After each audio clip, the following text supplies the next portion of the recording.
Welcome back to the Deep Dive. Yeah. Today we are opening up a file that sits really right at this messy, fascinating intersection of technology, culture, and honestly some very serious money. Oh, yeah.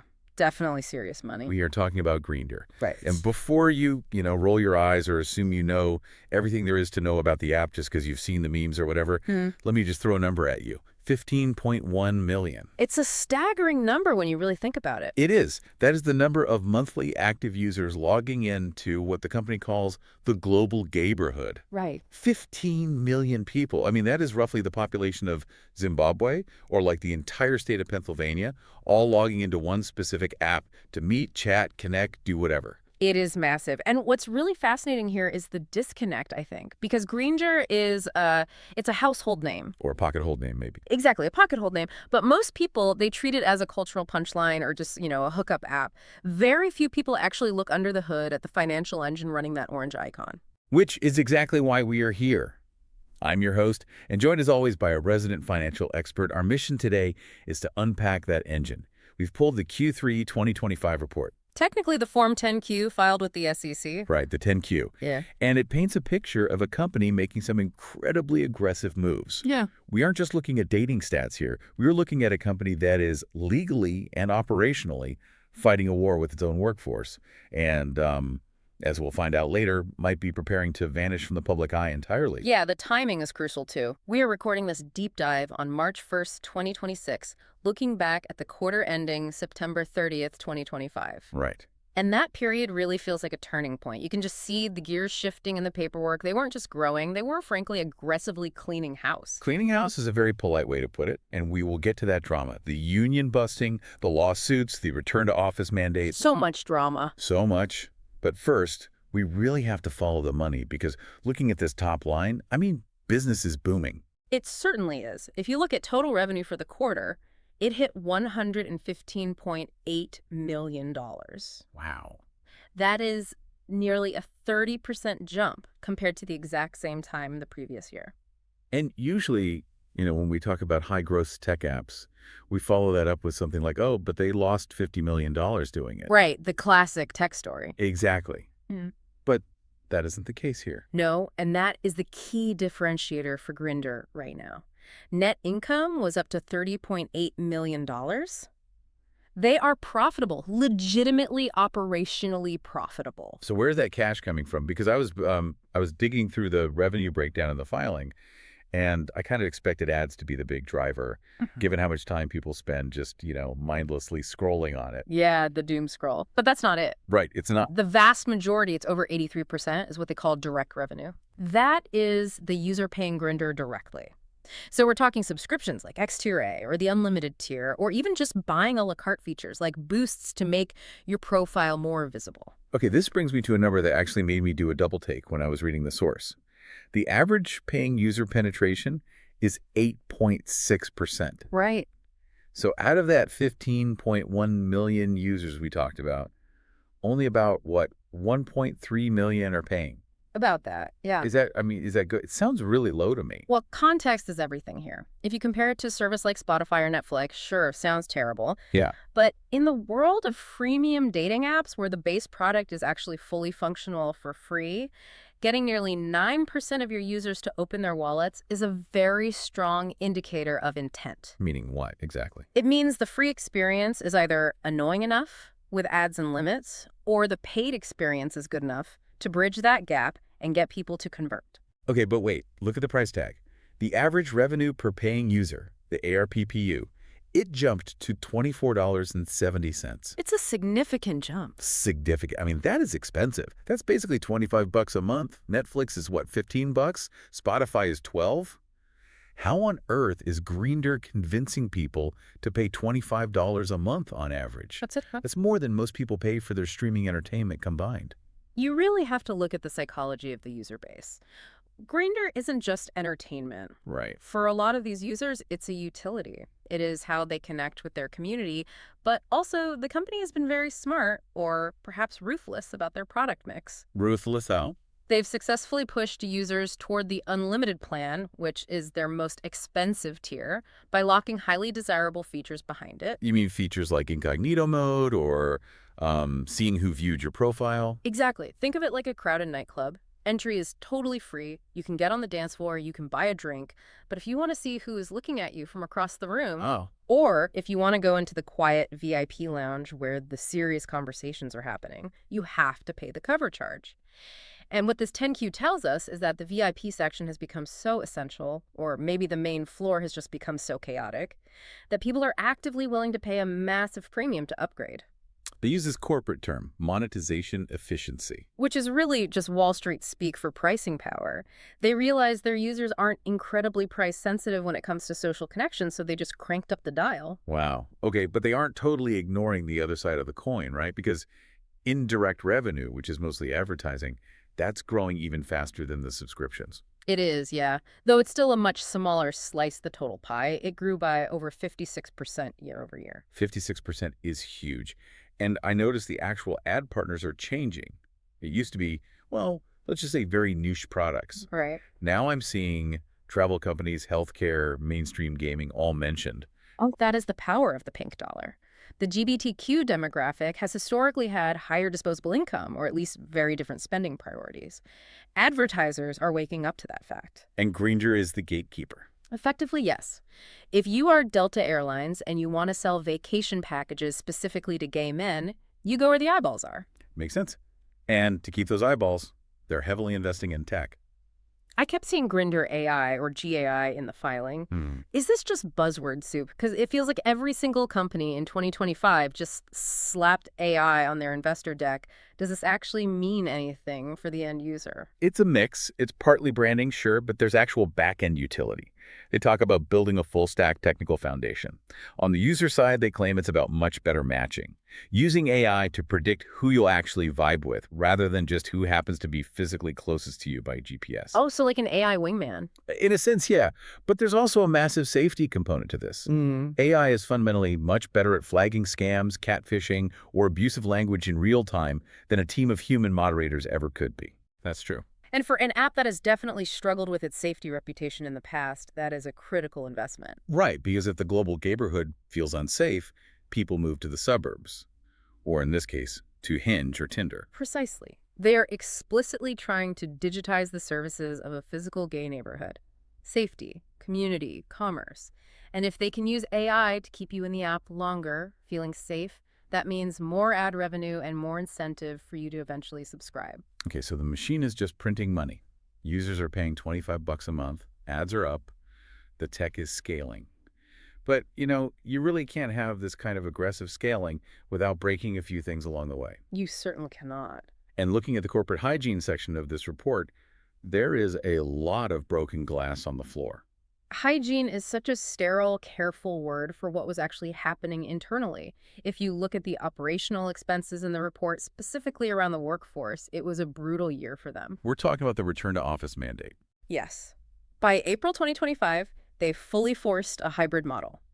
2 days a week in the office. Which, that sounds standard for 2025, but for a tech company that was largely remote before that, that's a massive shilling to the system. And the financial statement flat out admits it. They explicitly list employee transition costs. Right. That is corporate shorthand for severance packages.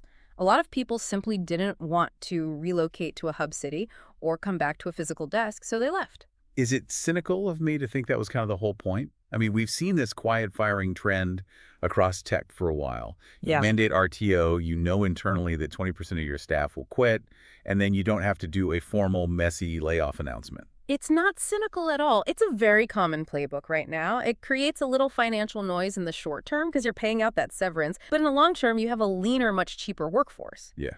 But here's the thing. It didn't just result in people quietly quitting. It resulted in people actively fighting back. The union. Exactly. The Communications Workers of America, the CWA, they stepped in and filed unfair labor practice charges against Grindr. The National Labor Relations Board was actually holding hearings throughout 2025. See, there's a deep, deep irony here that we really have to pause on for a second. Go ahead. You have an app that is entirely built on the concept of community, solidarity, and creating a safe space for a marginalized group. And yet, the actual corporation running that app is aggressively fighting the organized solidarity of its own workforce. It is a massive brand dissonance. You have the global gayborhood welcoming everyone on the front end, and a classic, somewhat ruthless corporate hierarchy operating on the back end. And from a strictly financial perspective, labor disputes are incredibly risky. Because of the legal fees. Legal fees, sure, but mostly they distract management, they completely kill company morale, and they can lead to a severe brain drain where your absolute best engineers, the ones who can get a job anywhere, just walk away. But while the engineers were, walking away or picketing, the finance team was clearly doing some very heavy lifting on the balance sheet. I saw a whole section about warrants being redeemed. Can you translate that for us? Sure. So think of warrants kind of like a frantic IOU written on a napkin during a party. When Grindr went public via a SPAC a few years ago, they issued these warrants to sweeten the deal for their early investors. It basically gave those people the right to buy stock very cheaply in the future. Which is bad for current shareholders because it dilutes them, right? Yeah. It slices the pizza into smaller pieces. Exactly. It creates this overhang. As long as those warrants exist out there, potential new investors are nervous about dilution. So in early 2025, Grindr just paid up. They redeemed or forced the exercise of all those outstanding warrants. They cleared the deck. Okay, so it's like paying off all your high-interest credit card debt right before applying for a mortgage. That is a perfect analogy. Because a company really only cleans up its capital structure like that if they are planning to make a major strategic move. And that brings us directly to the other massive number buried in the finance section: stock buybacks. $450 million. In just the first 9 months of 2025 alone. That is nearly $500 million of their own cash used to buy their own stock off the open market. Why? If they're growing so fast and making AI and expanding the neighborhood, why not spend that money on marketing?